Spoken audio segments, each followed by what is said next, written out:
Hello sir, good morning. So may remove tayo ngayong password ng Oppo A15, one click lang siya.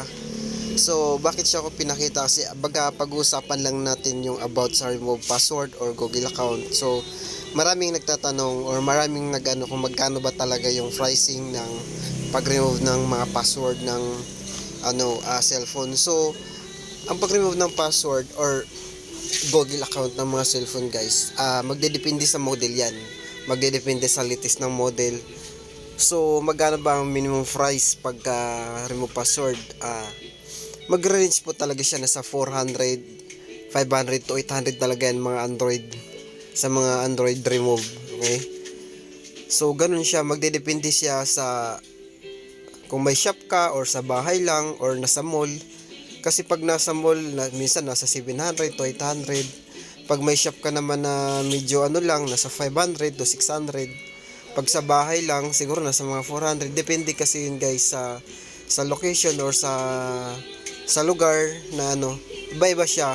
Bakit siya mahal? Kung tutusin, one click or saglit lang naman talaga siya gawin.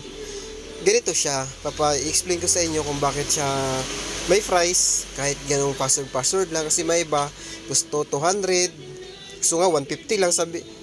Ito guys, ito yung isipin nyo. Ang kami kasi, kunwari kaming mga manggagawa is namumuhunan po talaga kami.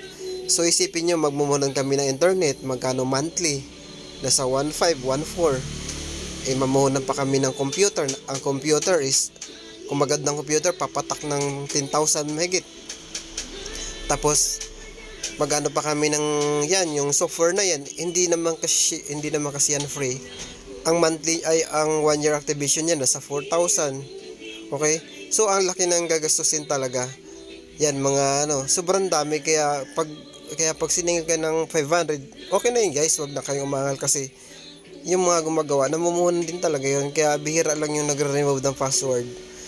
Kasi may kamahalan talaga siya. May kamahalan yung pag-remove ng yung pamumuhunan namin is may pricing talaga, kaya ganun yung price ng pag-remove ng So yun lang guys, sana naintindihan. Sa next video natin, gang gang.